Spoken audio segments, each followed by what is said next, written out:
ভগবানকে আমাদের জীবনে চাওয়ার বস্তু করতে হবে, পাওয়ার বস্তু করতে হবে। সে কথা মহাপ্রভু প্রেম ধর্ম বলে গেছেন, আমরা শুনিনি। মহাপ্রভু প্রেম ধর্মে বারবার বলে গেছেন। কি বলে গেছেন? ন ধনং ন জনং, এটা আমরা মুখস্থ বলি, শিক্ষাষ্টকের শ্লোক আমাদের সব মুখস্থ, কিন্তু না, আমরা তাকে চাইছি কি মনে প্রাণে? আমাদের ভগবানকে আর এই চাওয়ার আগ্রহটা ততদিন জাগবে না যতদিন আমাদের এই স্মৃতি ফিরে না আসবে। স্মৃতি ফিরে আসবে সাধু মুখে, মহৎ মুখে ভগবত কথামৃত, গোবিন্দের নাম রূপ লীলামৃত শ্রবণে। এই জন্য সর্বকালের শ্রেষ্ঠ আর উপদেশ শ্রীমদ ভগবত গীতায় দিয়েছেন। ওই যে মনমনা ভব মদ ভক্ত মদ জাজিমান নমস্কার। শব্দগুলো হয়তো সকলে ঠোঁটস্থ মুখস্থ, শ্রবণ করতে করতে পাঠ করতে কিন্তু উপলব্ধি করেছি কি মনমনা ভব, মনটা আমায় দাও। ভগবানের মন আজও দেয়া হয়নি। মন দেয়া হয়নি এই কারণে, কিছু মনে করবেন না, কোন বস্তুর সাথে সম্বন্ধ বা ভালোবাসা অনুরাগ সৃষ্টি না হলে মন তার দিকে যেতে চায় না।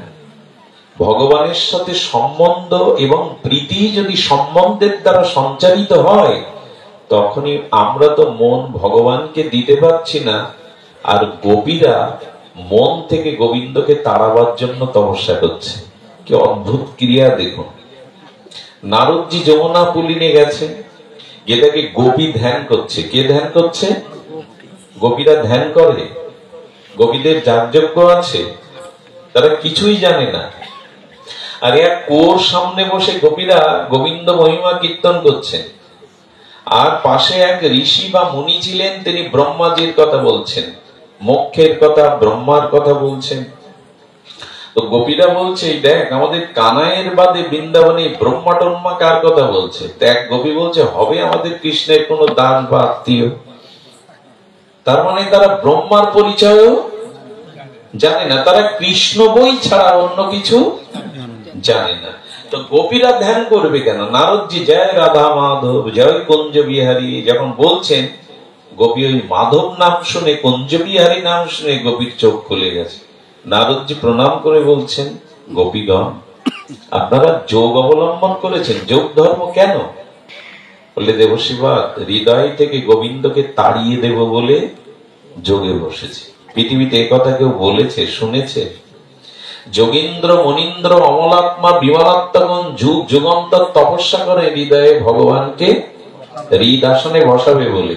আর গোপীরা বলছে গোবিন্দকে না তাড়াবার জন্যই আমরা যোগ অবলম্বন করেছি। কি অদ্ভুত কথা গো। বলে, তো কৃষ্ণকে হৃদয় থেকে তাড়াবে কেন? খুব ধ্যান দিয়ে শুনুন। বলে, তাকে হৃদয় থেকে না তাড়ালে সংসার ধর্ম, গৃহ ধর্ম আমাদের হবে না। বলে, কেন, কি হয়েছে? শুনুন মন দিয়ে।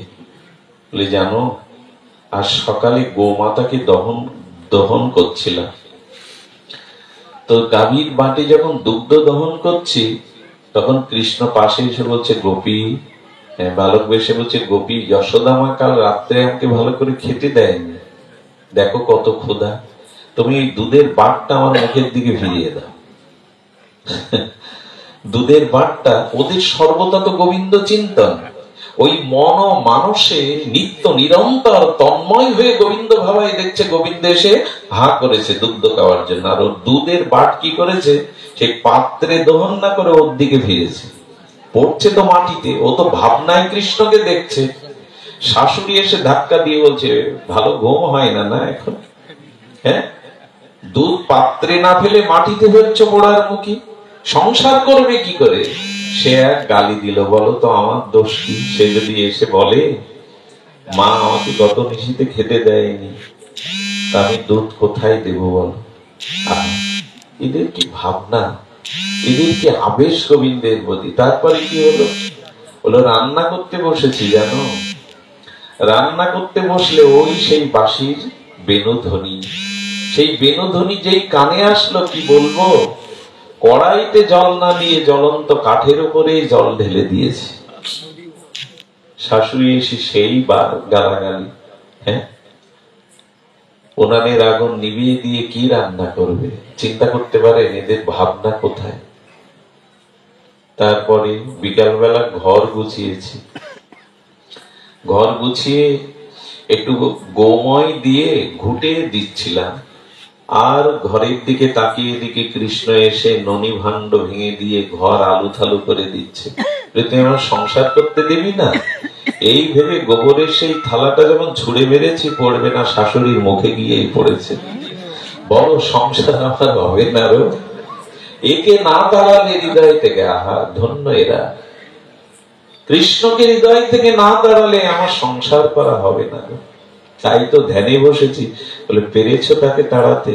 বলে যত তাকে ধ্যান করতে যায় তত মূর্তিটা আবার ভেসে আসে নয়নে, পাচ্ছিও না তাকে, পারবে না। গোপীদের ভাব কিছু আলাদা। গোপীরাই জগতে জানিয়ে গেলে এই মনমনা ভব শব্দটি ওরাই সাকার করেছে। গোবিন্দকে ওরা সর্বস্ব মনোপ্রাণ দিয়েছে। এই জন্য গোপী মন দিয়েছে বলে যারা রাসে যেতে যায়নি, যেতে দেয়নি, পারেনি, তারা দেহ ছেড়ে, সম্ভব কি এটা? এ কি ভীষ্মের নির্যান, হরিদাসের নির্যান? গোপীরা কম না। শ্রীকৃষ্ণ চরণে, শ্রীকৃষ্ণ দর্শনে যেতে পারল না তো দেহ ছেড়ে দিল। একটা জিনিস দেখবেন, গোপীদের মন, ব্রজসুন্দরীগণের মন এবং শ্রীকৃষ্ণের মন, এদের মনের মনমনা ভব শব্দটি গীতায় বলেছেন, এই শব্দটি ব্রজলীলাতে নেওয়া যায়। গীতার অনেক শ্লোক ব্রজলীলাতে নেওয়া যাবে না, কিন্তু এই শ্লোকের একটা অংশ, বড় পণ্ডিত বাবা বলছেন এই শ্লোকের একটা অংশ নেওয়া যায়, মনমনা ভব। গোবিন্দ তাদের মনই হয়ে গেছে।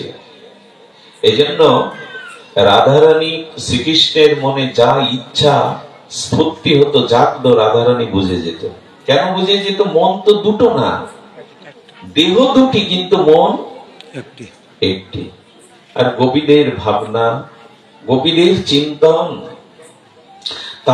তাদের কিছু ভাবনা, গোপী মায়েরা তারা সর্বদা তো ওই ধ্যানে রত, অন্য চিন্তা তাদের নাই, অন্য চিন্তা। মা যশোদাকে এক গোপী গিয়ে প্রণাম করে বলছে, মা তোমার গোপালের কি মহিমা, তোমার গোপালের কি অনন্য মহিমা, আজ গোপালের জন্য আমার মুখ রক্ষা হয়েছে, সংসার রক্ষা হয়েছে। যশোদা বললি, কেন কি হয়েছে রে বল?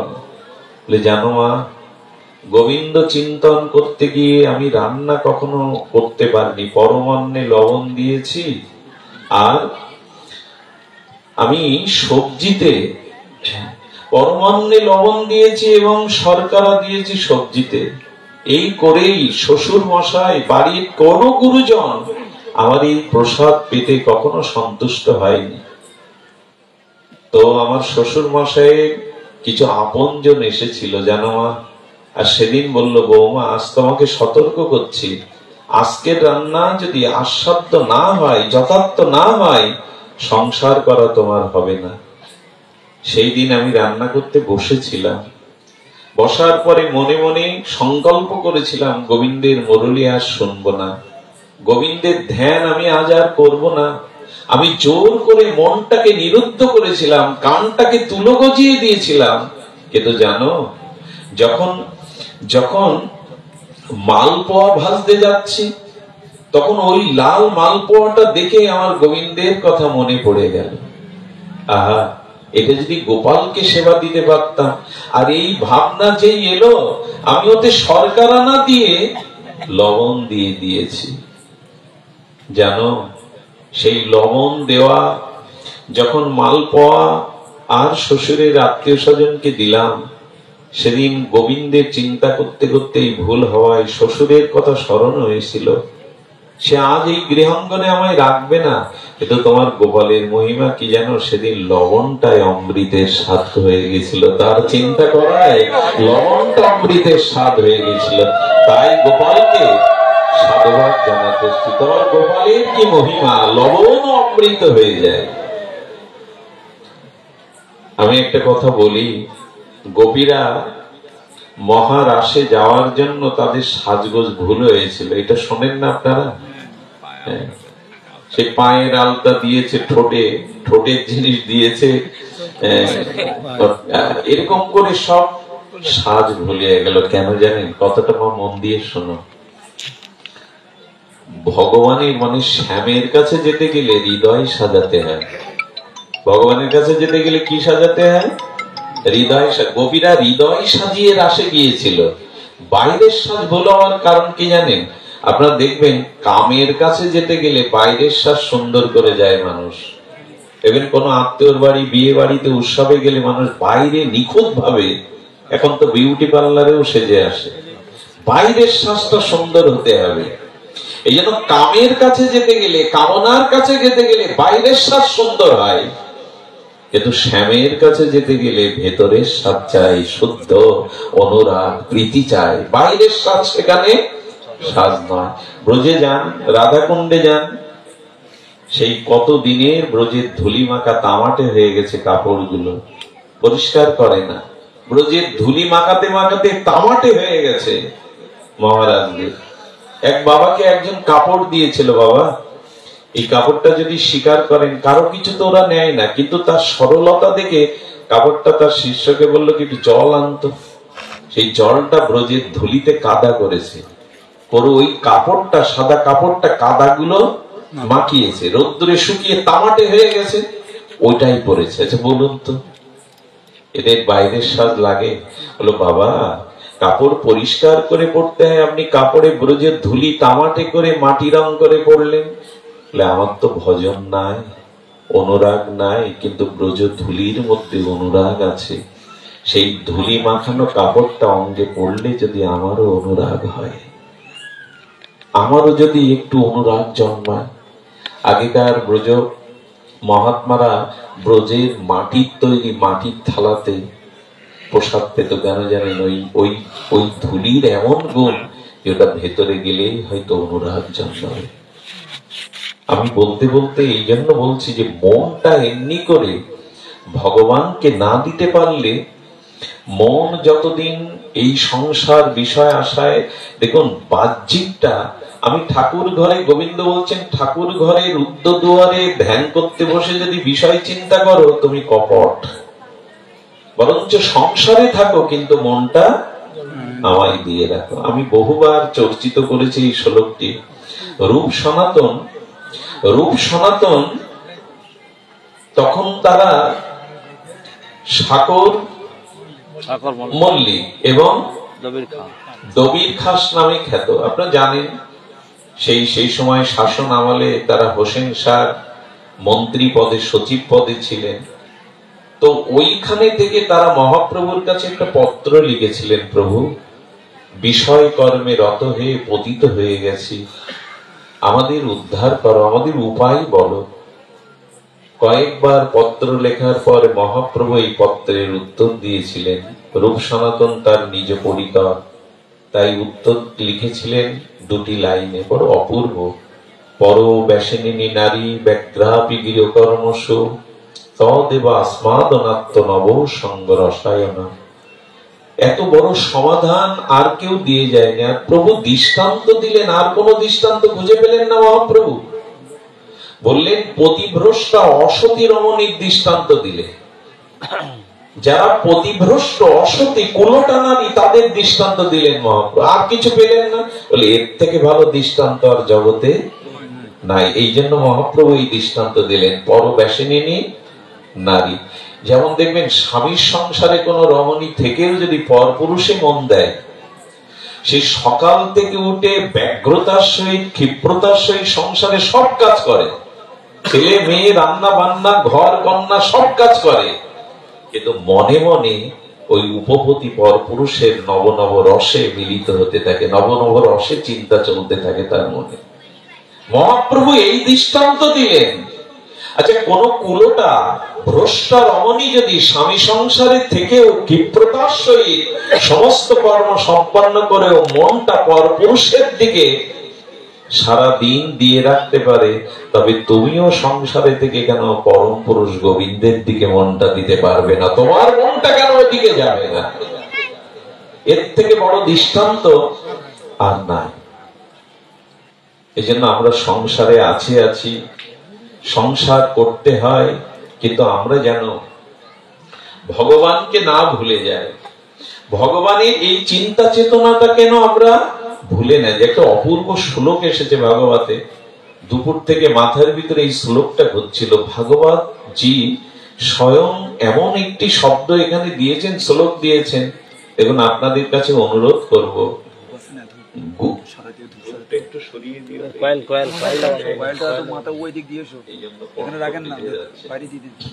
কি হয়েছে? ভাগবতজি বলছেন, গুরু হয়েও তিনি গুরু নন, গর্ভধারিণী হয়েও তিনি গর্ভধারিণী মা নন, পিতা হয়েও তিনি পিতা নন, সজ্জন আত্মীয় হয়েও তিনি আত্মীয় নন, এমনকি দেবতা হয়েও তিনি দেবতা নন। এত বড় কথা ভাগবতজি ছাড়া আর বলেনি। গুরু হয়েও গুরু নন, জননী হয়েও জননী নন, পিতা হয়েও পিতা নন, সজ্জন হয়েও সজ্জন নন, দেবতা হয়েও দেবতা নন। বললেন না, ভাগবতজি বলছেন গুরু না সৎসৎ, সজ্জন ন সৎসৎ, পিতা না সৎসৎ, জননী না সৎসৎ, বোধং না তৎসং ন পেত ন সৎসৎ, রমচয়তে তৎসুখ পেতং মৃত্যুম। আরে বাবা, যিনি মৃত্যুময় কাল কবলিত সংসার হতে তোমাকে উদ্ধার না করতে পারেন, তিনি গুরু হয়েও গুরু নন। এই কাল কবলিত মৃত্যুময় সংসার হতে, মৃত্যু থেকে তিনি তোমাকে উদ্ধার না করতে পারেন, তিনি জন্ম দিয়েও পিতা নন, তিনি গর্ভে ধারণ করেও মা নন, তিনি সজ্জন আত্মীয় হলেও আত্মীয় নন। এত বড় কথা আর আসেনি জগতে। এটা ঋষভদেব বলেছিলেন তার পুত্রদের, ভগবান ঋষভদেব ভাগবতে। ন মচয়তে তৎসুখয়ত মৃত্যুম, যিনি মৃত্যুকে মোচন না করতে পারেন, মৃত্যু অতিক্রম না করাতে পারেন, তিনি কিসের মাতা, কিসের পিতা? এই জন্য আজ এখানে পিতা মাতা যারা আছেন, অনুরোধ করব, অনুরোধ এইটুকু। আচ্ছা, রামপ্রসাদ তার একটা সঙ্গীতে বলেছেন, জন্ম দিলেই হয় না মাতা, যে না বোঝে সন্তানে। এই কথাটির অর্থ কি মা? রামপ্রসাদ তো সাধারণ গীতিকার না, গায়ক না, জগৎ জননী তার জিহ্বায় বসে বসে এগুলি গেয়েছেন। আচ্ছা, যে না বোঝে সন্তানের ব্যথা, কোন ব্যথা? মাথার ব্যথা, বুকের ব্যথা? বলছেন যে সন্তানের ব্যথা বোঝে না, সে মা হয়েও মা নয়। কোন ব্যথা? ব্যথা একটাই, যে বারবার জন্ম জন্মান্তর এই জন্ম মৃত্যু চক্রে আসা যাওয়া করা, বারবার মাতৃগর্ভে আসা, বারবার এই জন্ম মৃত্যু, এই ব্যথা যিনি ঘোচাতে না পারেন, তিনি মাতা নন। তরুণী সেনের কথা মনে আছে? এই হলো মা। তরুণী সেন বিভীষণ পুত্র, লঙ্কেশ রাবণকে বলছে, যেটু আমি রামের যুদ্ধে যাব। এই 13 বছরের তরুণীর স্কন্ধে হাত দিয়ে রাবণ বলছেন, আমি তোকে যুদ্ধ দেওয়ার অনুমতি দিতে পারি না, যদি তোর মা তোকে অনুমতি দেয়। মায়ের চরণে ছুটে গিয়ে বলছেন, মা আশীর্বাদ করো, আমি রামের যুদ্ধে যাব। বুকে জড়িয়ে ধরে মা তখন কাঁদছে আর বলছে, এই কথাটা শোনার জন্যই তো এই লঙ্কা রাক্ষসপুরীতে বেঁচে আছি বাবা। ওকে সাজিয়ে দিলেন, তিলক করে দিলেন, সমস্ত অঙ্গে ললাটে রাম নাম লিখে দিলেন। আর লিখে দিয়ে যখন তীর ধনুক দিয়ে দিলেন, মাকে প্রণাম করছে, মা মায়ের আশীর্বাদ কখনো বৃথা যায় না, তুমি আশীর্বাদ করো যেন যুদ্ধে বিজিত হয়ে আমি তোমার কোলে ফিরে আসতে পারি। মা কি আশীর্বাদ করেছিল যেন? মা মাথায় হাত দিয়ে তরুণীকে বললেন, এ কথা আমি অন্য কোথাও শুনিনি, এত মর্মান্তিক কথা, এত মর্মস্পর্শী সিদ্ধান্ত।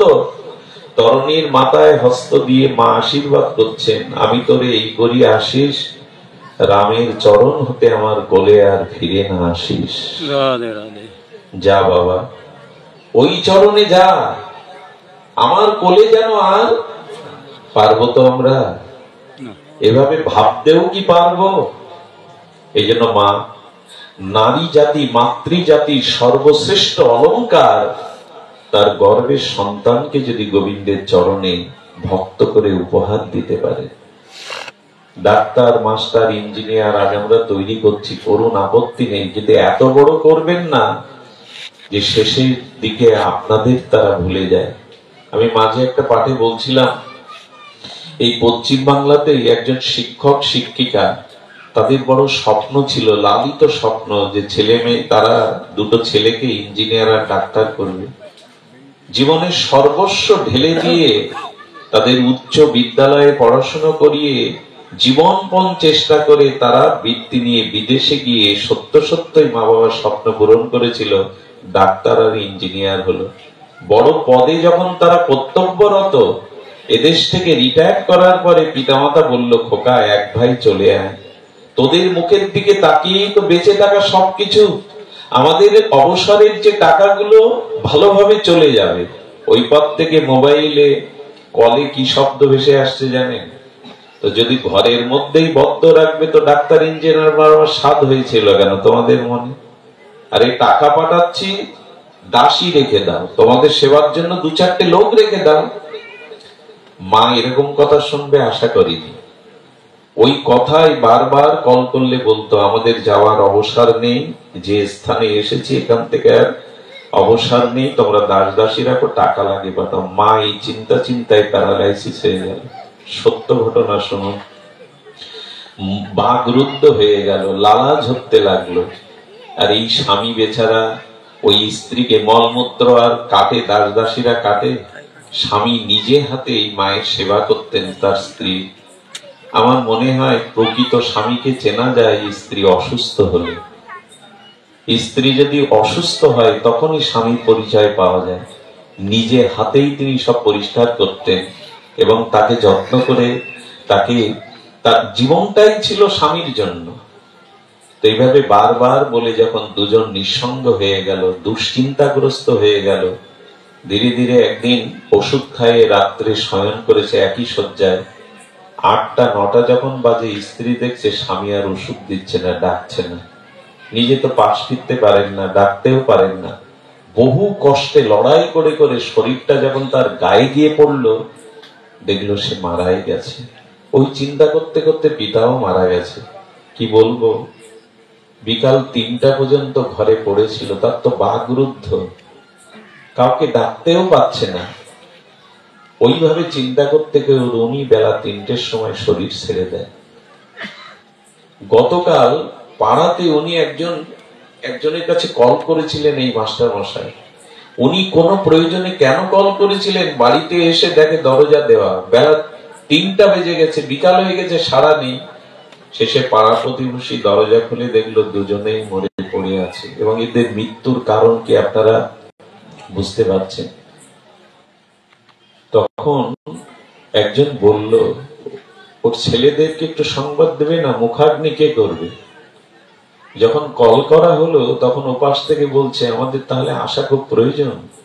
বলে, খবরদার, জানাতে হয় জানালাম, সারাটা জীবন তাদের এমনি পুড়িয়েছ, মৃত্যুর পরে আর তাদের আগুনে জ্বালাবার জন্য তোমরা যেন খবরদার পা দেবে না ভিটেতে। এরকম বড় করবেন না যারা পিতা মাতাকেই ভুলে যায়। এই জন্য সন্তানকে ভাগবত অনুশীলন দিন। আমার খুব দুঃখ লাগে কেন জানেন? আমাদের সনাতন ধর্মের থেকে অনেক কিছু, আমাদের যেটা অনাকাঙ্ক্ষিত ঘটনা ঘটছে, আমাদের অনেক মেয়েরা এই ধর্ম ত্যাগ করছে, তারা কোডে উঠে পিতামাতাকে অস্বীকার করছে, ধর্মকে ত্যাগ করছে। তার কারণ কি জানেন? এইখানে যুবক যুবতীরা আসে না। এইখানে যুবক যুবতীরা আজকে দেখুন, ওরা নেট নিয়ে ব্যস্ত, খেলা নিয়ে ব্যস্ত, এরা এখানে আসে না। আর এর একটাই কারণ, ওদের না। আমি অনুরোধ করছি, এই কারণটা বর্তমান প্রজন্মের না। পৃথিবীতে আপনি গাড়ি বাড়ি তৈরি করতে পারেন, একটা রাজ্যের রাজা হতে পারেন, এটা কঠিন না। আকাশে বিমানে চড়তে পারেন, ব্যক্তিগত বিমানে, এটা কঠিন না। একজন সন্তানকে চরিত্রবান, আদর্শবান, ধার্মিক করা এখন সব থেকে কঠিন। কত পিতামাতা যে চোখের জল ফেলছে, এই যে আয়োজন করছেন বাড়ি গাড়ি সম্পত্তি, কার জন্য? যদি সে মানুষ না হয়, চরিত্রবান না হয়। এটার দিকে একটু ধ্যান দিন। ধ্যান আর আমরা দিয়েছি। আমরা এদেরকে কেন ভক্ত করে তুলতে পারছি না? তার একটাই কারণ, দেখুন আমি একটা মার্মিক কথা বলি, গর্ভে সন্তান ধারণ, স্বামীর কাছ থেকে যখন কোন সহধর্মিনী সতীসাধ্বী রমণী সন্তান ধারণ করবে, গর্ভেই 80% সন্তানের স্বভাব সংস্কার তৈরি হয়। আর ভূমিষ্ঠ হওয়ার পরে বিদ্যা, শিক্ষা, উপদেশের দ্বারা 20% সংশোধন হয়। 80% গর্ভস্থ সন্তান সংস্কার নাই, তার প্রমাণ নেই। আমরা প্রায় বলি, দেখবেন অভিমন্যু সেই চক্রব্যূহে বেরোতে পারেনি, এর কারণ ওই গর্ভে মায়েরই কারণ। চক্রব্যূহে প্রবেশের কথা অর্জুনের মুখে শুনেছিলেন গর্ভে, কিন্তু ঘুমিয়ে পড়ে, এ কারণে আর বেরিয়ে আসার কথা। স্বভাব তৈরি হলো কোথায়? মৃত্যুর কারণ হলো কোথায়? গর্ভে। সুখদেব গোস্বামীর দিকে তাকান, পরমহংস কুলতিল, তিনি তো মাতৃ গর্ভেই ভগবানকে ভজনা করে মায়া মুক্ত হলেন, গর্ভে থেকে পড়ে না। প্রহ্লাদের দিকে তাকান, তিনি কয়াদুর গর্ভে নারদ ঋষির আশ্রমেই তো ভেতর থেকেই ভজন শুরু করলেন, বাইরে দিয়ে আর হয়? এমনকি আমার মনে পড়ে, আমাদের এই যে বেন রাজা ছিল না, অধার্মিক বেন রাজা, এই বেন রাজার পূর্বপুরুষের মধ্যে একজন রাজা ছিল, তিনি অমরত্ব পাবে বলে তপস্যা শুরু করেছিলেন। এক ঋষিকে বললেন, সুবুদ্ধি দিন, অমরত্ব পাবো কি করে? বললেন, যমের একটি মেয়ে আছে সুনিতা, তাকে বিয়ে করো। তো যম যদি তোমার শ্বশুর হয়, তো জামাইয়ের প্রাণ তিনি সহজে নেবেন না, ওকে বিয়ে করো। আরে প্রস্তাব দিয়ে সুনিতাকে বিয়ে করলো। উনি যুদ্ধ জয়ের জন্য চলে গেছেন, সুনিতার গর্ভে তখন সন্তান। আর সুনিতা কোন জায়গার বাসিন্দা? সুনিতা কোথার বাসিন্দা? যমলোকে। ওই গর্ভে সন্তান আসার পর থেকে ওই যমলোকের স্মৃতি, কাউকে কড়াইতে ভাজছে, কাউকে সাজা দিচ্ছে, আগুন জ্বলছে, এই সব চিন্তা করতে করতে ওর গর্ভে জন্ম নিল রাজা বেন। দেখুন, ভাগবত সাধারণ গল্পগাথা নয়। ওই বেন রাজাই তিনি জগতে ঘোষণা করলেন, ঈশ্বর ঈশ্বর বলে কিছু নেই, আমি রাজা, আমি যাগযজ্ঞ সব বন্ধ করো, সব আমাকে দাও। এরা কারা?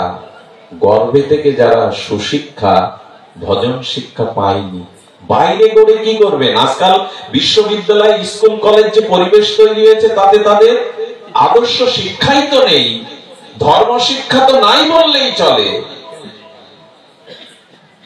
এই গ্রামে যদি 10টা চরিত্রবান আদর্শ ধর্ম যুবক থাকে, এই গ্রামটা সুরক্ষা পাবে। একজন মহৎ একটা এলাকা না একটা দেশকে গড়ে দিতে পারে, বিশ্বকে নাড়িয়ে দিতে পারে। সেই জিনিসটা নির্ভর করে। সীতামা 5 মাস গর্ভবতী অবস্থায় রামচন্দ্র তাকে বনবাসে দিলেন কেন? গর্ভবতী মাকে, জগৎ জননীকে কেউ বনবাসে দেয়? রাম ভেবেছিল এই রাজপুরীর মধ্যে সুখ ভোগের মধ্যে থাকলে আমার সন্তান আদর্শবান, এই সময় যদি ত্যাগ, তিতিক্ষা, তপস্যা, মুনির আশ্রমে থাকে, তবে আমার সন্তান মর্যাদাবান হবে। এসব কথা শুধু গল্প শুনবো? উচিত হলো এই জগতে সন্তানদেরকে আদর্শের পথ দেখানো, মঙ্গল বা কল্যাণের পথ দেখানো। এই জন্য এই চিন্তাটা আজকে আসা দরকার। ধর্ম অনুষ্ঠানে, ভাগবত অনুষ্ঠানে যুবকদের, যুবতীদের আনা একান্ত প্রয়োজন। আমার বড় দুঃখ লাগে, মেলা দেখতে, সিনেমা দেখতে, থিয়েটার দেখতে সপ্তাহে সাজিয়ে গুছিয়ে নিয়ে যায়, ভাগবতে আনে না। এই জন্য মেয়েদের, মায়েদের জানান যে একটা সুসন্তান গর্ভে ধারণ করাই হলো একটি মাতৃ জগতের শ্রেষ্ঠ উপহার। এই দেখুন, তরুণীকে মা বলছেন, যা যুদ্ধে আমার কোলে তুই যেন আর ফিরে না আসিস। আর পিতা কি বললো বিভীষণ? প্রভু, ও বৈষ্ণবী মায়া জানে। আরে ওকে আমি চিনি না, ও রাক্ষস, অনেক মায়া জানে। বলছেন, বিভীষণ, এমন ভক্ত লঙ্কায় আছে যে আমি বান মারলে ওর গায়ে মালা হয়ে পড়ছে গলায়। ওকে তো আমি বধ করতেই পারবো না। বলে প্রভু ও মায়া জানে, এই নাও বৈষ্ণবী বাণ, এই বাণেই ওকে মারতে পারবে। সেই বাণেই যখন তরুণীর মস্তক ছেদন হয়ে গেল, সেই ছেদন মস্তক রাম রাম বলছে। আহা! আর বিভীষণ বুকে নিয়ে যখন একান্তে অশ্রু ঝরাচ্ছিলেন, কাঁদছিলেন বেদনায়, তখন রাম বলেছিল, কে তোমার? তুমি তার মৃত্যুবান তুলে দিলে, তুমি তার মস্তক নিয়ে কাঁদছ। বললে প্রভু কাঁদছি পুত্র শোকে না, আমার পুত্র ভাবছি ও পরে সে আগে তোমার চরণ পেল, আগে তোমার ধাম পেল, ও ধন্য। আমি পিতা হয়েও আমি আগে এসেও তোমার চরণ পেলাম না। তখনই তিনি চেয়ে নিয়েছিলেন, প্রভু একটা বর দাও, আমার এই পুত্র যেন আগামী তোমার লীলাতে তোমার সখা হয়ে তোমার এই নাম রূপ লীলা আনন্দ আস্বাদন করতে পারে। আর এই তরুণী দাপর লীলাতে গোবিন্দের সুবল সখা হয়ে এসেছিলেন। এই কথা বলবার উদ্দেশ্য কি? মা নয় যদি সন্তানকে এই মৃত্যুময় সংসার সাগর থেকে উদ্ধারের চেষ্টা না করে, পিতা হয়েও পিতা নয় যদি মৃত্যু থেকে সন্তানকে উদ্ধারের চেষ্টা, গুরু হয়েও তিনি গুরু নন যিনি শিষ্যকে এই কাল কবলিত মৃত্যু থেকে উদ্ধার না করতে পারে। কি বড় শ্লোক ভাগবতে! পিতা হয়েও পিতা নয়, দেবতা হয়েও দেবতা নয়, আত্মীয় স্বজন হয়ে তিনি আত্মীয় স্বজন নন। যে আমাকে কৃষ্ণ বিমুখ করে, যে আমাকে কৃষ্ণ চরণ থেকে দূরে সরিয়ে নেয়, তাই নিবেদন করব আমাদের জীবন ভগবান, ওই যে মনমনা ভব, এই শ্লোকটি বড় মার্মিক শব্দ। এই শব্দটি আমাদের মনটা ভগবানকে দিতেই হবে।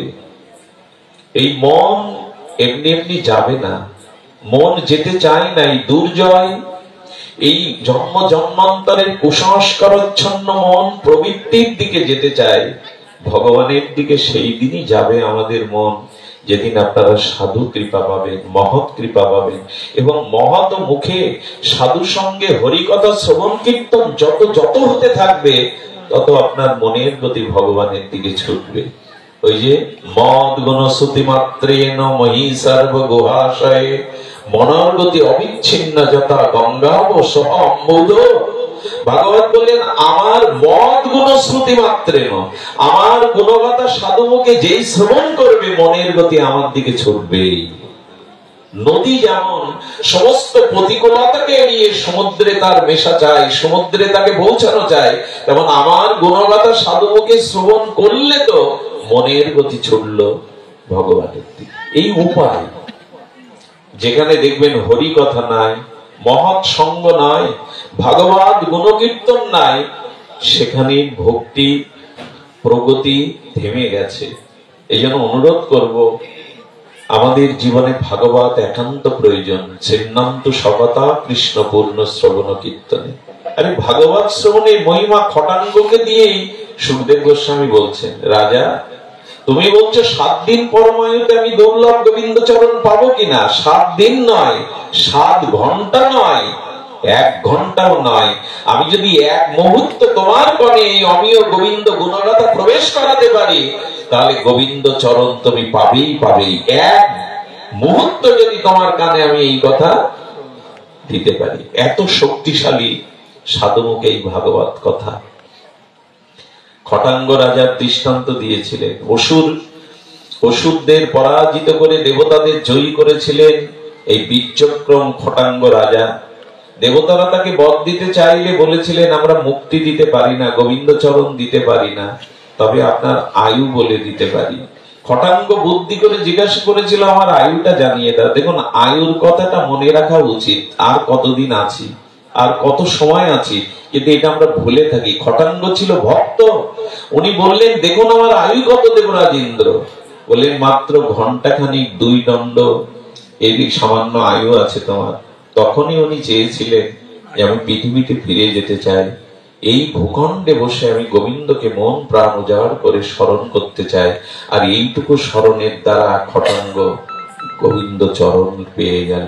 বেশিক্ষণ লাগে না, কিন্তু মনটা তো তাকে দেওয়া চায়, ভগবানে তো মন অর্পণ করা চায়। আর এই মন অর্পিত তখনই হবে যখনই আপনি হরিকথা শুনবেন, আপনাদের মনে আছে কানাই বলায় ব্রজে তারা গোষ্ঠে ক্ষুধার্ত হয়ে আর ক্ষুধার অন্ন শাকাদের পাঠিয়েছিলেন ব্রাহ্মণ পল্লীতে, যেখানে ব্রাহ্মণরা যজ্ঞ করছে। ওখানে ওই যজ্ঞ অগ্নিতে তারা আহুতি দেওয়ার জন্য পরমান্ন তৈরি করেছে, দধি রয়েছে, বললে ওদের কাছে গিয়ে বলো কানাই বলাই ক্ষুধার্ত গোষ্ঠে দিয়েছিল ব্রাহ্মণরা, বরঞ্চ লাঠি তুলেছিল। কোথার কানাই কোথার বলায়। আচ্ছা, ওরা কৃষ্ণকে চিনতে পারলো না কেন? যারা যাজ্ঞিক ব্রাহ্মণ যজ্ঞ করছে, দেবতার মুখে পরমান্ন দিচ্ছে, তারা কৃষ্ণের কথায় বলরামের কথায় গেলই না, প্রসাদও দিল না, বরঞ্চ তিরস্কার করলো। শাস্ত্র জানলেই তাকে জানা হয়, পণ্ডিত হলেই তাকে জানা হয়। এই জন্য তো আমাদের মহাজন বলছেন, চারি বেদ সরদর্শন পড়িয়াছে যেজন, সেজন যদি গৌরাঙ্গ না ভজে, বিধাতার অধ্যায়ন লোচন বিহীন জন, অন্ধের দর্পণ কিবা কাজে। যদি গৌর ভজন নিতাই ভজন না হলো, তুমি পাণ্ডিত্য সরবের চারি দর্শন পড়ে কি করবে? আর যতই সুন্দরী হোক, অন্ধ যদি হয় তো তার সামনে আয়না দিয়ে কি করবে? যে জন্মান্ধ তার সামনে দর্পণ বা আয়না দেখিয়ে কি করবে? তেমনি তুমি বহু পাণ্ডিত্য অর্জন করেছ, অথচ তোমার গৌর প্রেম নেই, তোমার গৌর ভজন নেই, নিতাইয়ের চরণাশ্রয় নেই, বৃথা তোমার ওই অধ্যয়ন। তো ব্রাহ্মণরা যজ্ঞ করছে, হোম করছে, এত বৈদিক মন্ত্র উচ্চারণ করছে, অথচ কৃষ্ণকে প্রসাদ দিল না। ফিরে গিয়ে যখন বলছেন সকারা, কৃষ্ণ তোর নামে কেউ কিছু বললে আমাদের বড় ব্যথা লাগে, আর কোথাও পাঠাস না যেখানে তোর নিন্দা করে, তোকে কিছু দেয় না রে। আরে এই বনে এসে দশভুজা তোকে খাওয়ায় হাতে করে কোলে করে, আর ব্রাহ্মণরা যাকে অগ্নিতে পরমান্ন দিচ্ছে, অগ্নিতে ঘৃত দিচ্ছে, অগ্নিতে দধি দিচ্ছে, তোর নাম শুনে, দাও দাদার নাম শুনে তারা দিল না। কৃষ্ণ ওদের বুকে হাত দিয়ে বললেন, সখা কষ্ট পেয়েছিস, তবে আর ফিরতে হবে না।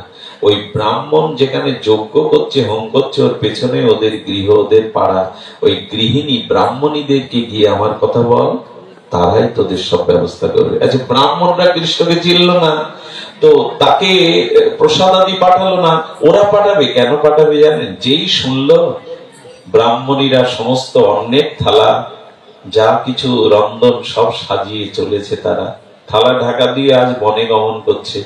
কেউ কেউ তাদের স্ত্রীকে চুলির মুঠি ধরে আটকে দিয়েছিল, কিন্তু আজকে বলেছিল তোমরা ছায়া স্বামী, তোমরা মৃত স্বামী। আর যদি প্রাণপতি গোবিন্দ আমাদের হৃদয়ে আত্মারূপে না থাকতো, তোমাদের গলায় আমরা মালা দিতাম না। ভালো করে শুনুন, যদি হৃদয়ে আত্মারূপ গোবিন্দ না থাকে, তো মরা যুবকের গলায় সে যুবরাজ হলে কেউ মালা দেবে? তোমরা তো মৃতপতি, আসল পতির কাছে যেতে দাও, গোবিন্দেই আমাদের পরম পতি। এদিন কিন্তু তারা বাধা মানেনি। এর কারণ একটাই, যে এই গোপীরা যখন নবনীত ননি বিকিকিনি করতে আসতো, তখন ব্রাহ্মণ পল্লীতে নবনীত ঘি বেশি প্রয়োজন, তারা হোম করে, যজ্ঞ করে, পূজা করে। যেই না ননি বিক্রি করত, ঘৃত বিক্রি করত, বলতো মা মূল্যটা তাড়াতাড়ি দিয়ে দাও, কেউ কোন সকালে কানাইয়ের মুখটা দেখে এসছি, তাড়াতাড়ি গিয়ে তার বদনটা না দেখলে যে আমাদের ভালো লাগে না। এই তখনই ব্রাহ্মণীরা বলতো, তোমরা এত কানাই কানাই কেন করো, গোপাল গোপাল কেন করো, তার কথা একটু বলো না, কে সে, কেমন তার রূপ, কেমন তার মহিমা। এই গোপীরাই তখন কৃষ্ণ কথা আলাপন করত। আর এটা শুনতে শুনতেই ব্রাহ্মণীদের কৃষ্ণের প্রতি অনুরাগ, যে মদ গুণশ্রুতি মাত্রে নই সর্বগ আশায়। আমার গুণগাথা যখন সাধু মুখে শুনবে, তখন আমার দিকেই তোমাদের মনের গতি ছুটবেই ছুটবে। এই জন্য অনুরোধ করি, আসুন আমরা ভাগবত শ্রবণ করি। অনেকেই বলে কি, আমি বাবা আজকাল নেটে শুনি।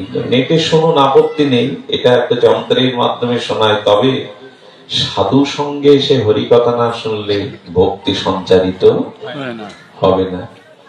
নেটে তো অনেক কিছুই হচ্ছে এখন, নেটেরই দুনিয়া, প্রযুক্তির দুনিয়া। আচ্ছা, আমাকে যদি এই বাড়িতে বৈষ্ণব সেবার নিমন্ত্রণ করে, আমি যদি বলি আজ আমি আসতে পারছি না, তো ভিডিও কল করে যদি বলে এই নিন আপনার জন্য সব সাজানো পান, তো ভিডিও কলে পাওয়া যাবে তো? গঙ্গাকে যদি আপনি টিভির মধ্যে দেখেন, ওতে আঙুল ভিজানো যাবে?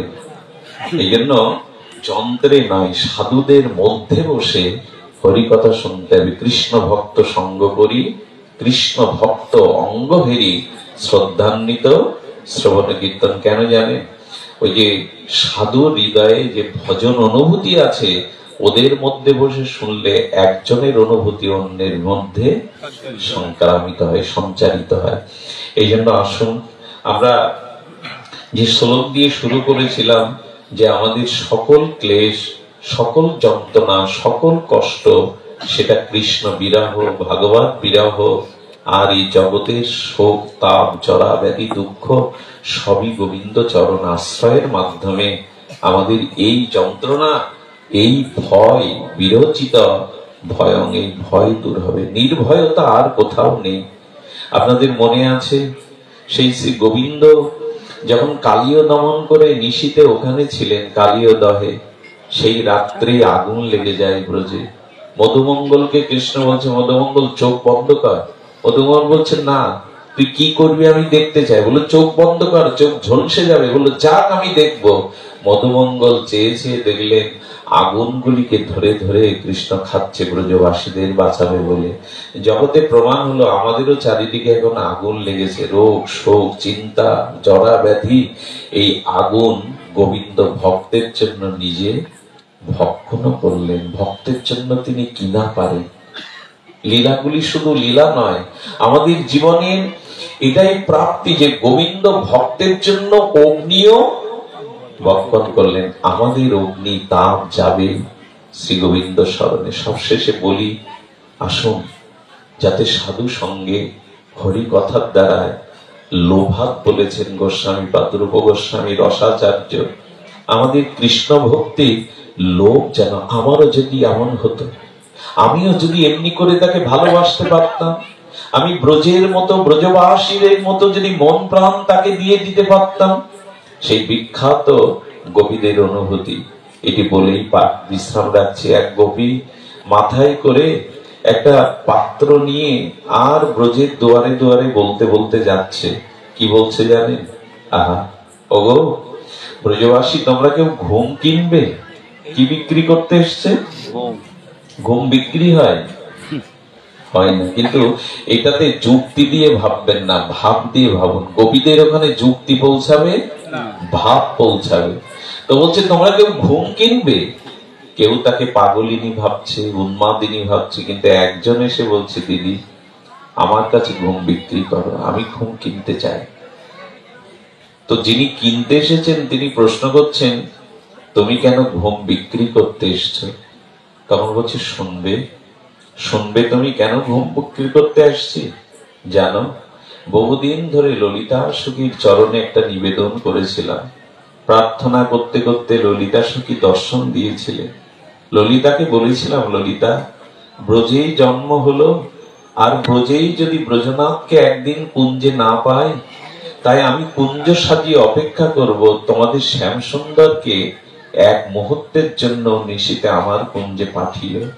ললিতা আমাকে বর দিয়েছিল, শ্যাম সুন্দরকে তোমার কুঞ্জে পাঠাবো, তুমি কুঞ্জ সাজিয়ে প্রতীক্ষা করো। জানো, মনের অনুরাগ দিয়ে আমি কুঞ্জ সাজিয়ে আসন পেতে গোবিন্দের জন্য, প্রাণনাথের জন্য, ব্রজনাথের জন্য প্রতীক্ষায় ছিলাম।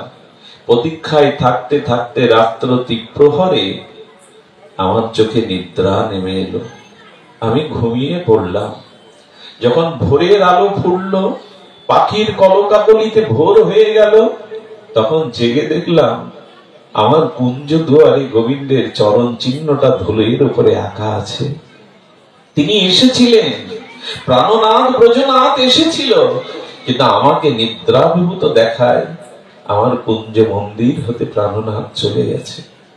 সেই থেকে প্রতিজ্ঞা করেছি, আজ ঘুমানোর জন্যই তো তোমাকে হারালাম, এই জীবনে আর কখনো চোখে চোখ দিয়ে ঘুমাবো না। তাই আমি ঘুম বিক্রি করতে এসছি। কেউ ঘুম কিনবে? ঘুমালেই যদি তাকে কুঞ্জ হতে হারাতে হয়, আর কখনো আমি ঘুমাবো না। আচ্ছা, তুমি ঘুম কেন কিনতে এসছো? বলো, তোমারও যা কারণ আমারও সেই একই কারণ। যেন সারাদিন গোবিন্দের চিন্তা করতে করতে রাত্রে নিশীতে ঘুমিয়ে পড়েছিলাম। ঘুমের মধ্যে দেখলাম আমি গোবিন্দের গলে মালা পরাচ্ছি। যেই মালা পরাতে যাব আমার ঘুম ভেঙে গেল, মালা আর পরানো হলো না। তাই সেদিন থেকে মনে করেছি, যদি জাগলেই তাকে হারাতে হয়, ঘুমের মধ্যেই তাকে পাওয়া যায়, আজ থেকে আর জাগবো না, ঘুমিয়ে থেকেই তাকে দেখব। তাই ঘুম কিনতে এসেছি। এটা যুক্তি দিয়ে বিচার করবেন না, এটা ভাব রাজ্যের কথা, তো প্রেম রাজ্যের কথা তো এখানে যুক্তি না, এখানে ভাবটাই প্রধান। একজন ঘুম বিক্রি করতে এসছে আর একজন কিনতে এসছে, তাদের ভাবনাই ঘুমালেই যদি স্বপ্নে তোমায় পায় তবে আমার জাগার থেকে ঘুমই ভালো, আর ঘুমালে যদি তোমাকে না হারাতে হয় তবে আর আমি কখনো ঘুমাবো না। এই জন্য গোপীদের ভাবনা কিছু আলাদা। গোপীরা উত্তর গোষ্ঠ থেকে সেই গোখুর উত্থিত ধুলিতে গধূলি কালে যমুনা পলিনে বংশীর ধ্বনি শুনে গোপীরা চলে আসতো। তাদের নয়ন যেন ভৃঙ্গ ভ্রমরের মতো করে তারা অপেক্ষা করত সেই ত্রিভঙ্গ মুরারি মুরলীধারী শ্যাম সুন্দর যমুনা পলিনে ওই গোখুর উত্থিত।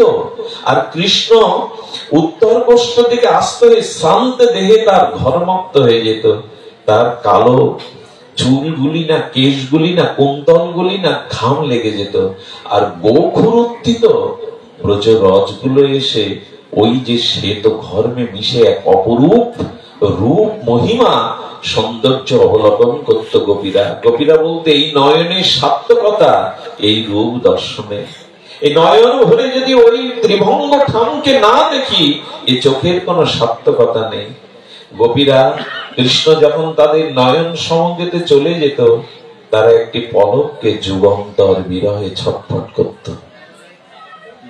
এত দূরে তো আমরা যেতে পারবো না, কিন্তু আমাদের মনে যেন এইটুকু ভাবনা কাজ করে, মনটা যেন তোমায় দিতে পারি।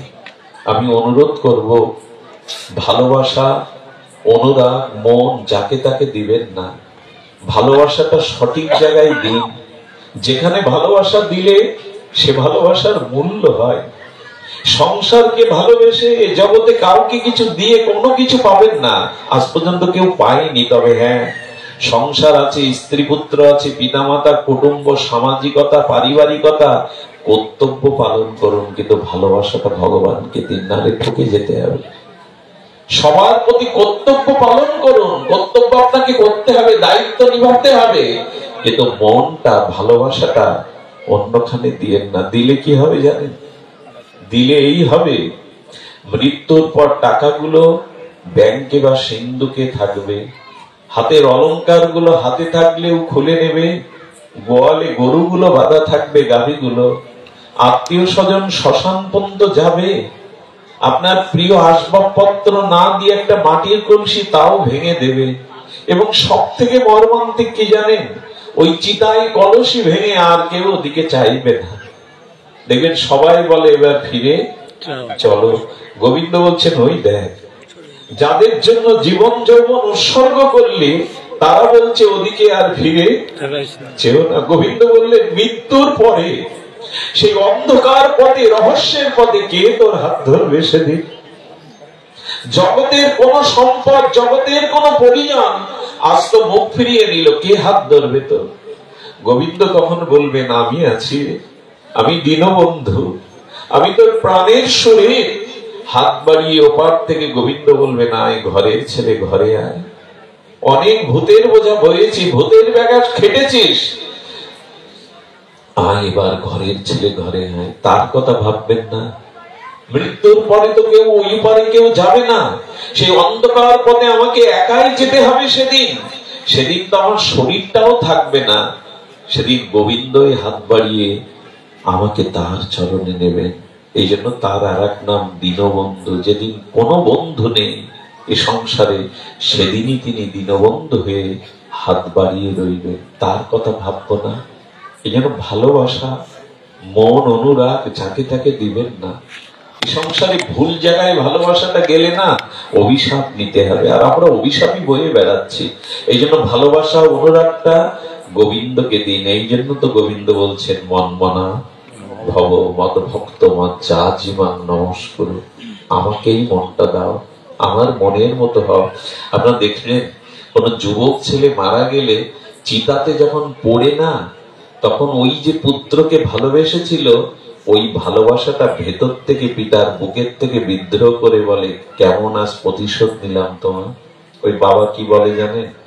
চোখের জল পড়ে আর বলে, এই জগতে আর কাউকে ভালো, এই যে পুত্র হারিয়ে প্রহ্লাদ বকে যে আর কাউকে জগতে ভালো কেন বলে জানেন?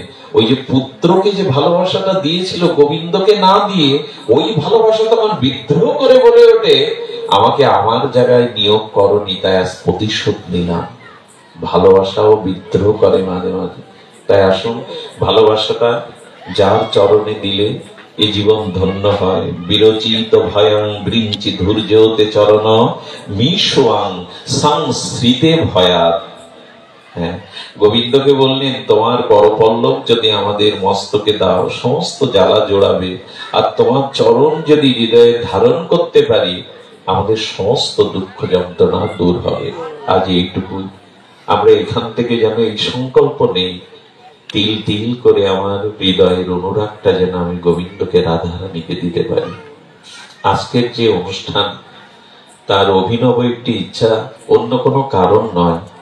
ইচ্ছা এইটুকুই যে বাড়িতে একটু ভাগবত শ্রী অঙ্গনে হবে, বৈষ্ণবরা চরণ ধুলি দিয়ে তাকে আশীর্বাদ করবেন, এবং হরি কথা, বৈষ্ণবের আগমন, তাদের চরণ ধুলিতে তার যাতে উত্তরোত্তর ভক্তি ক্রমোন্নতি হয়, বৃদ্ধি পায়, এই প্রত্যাশায় আজকের এই ভাগবত। আপনার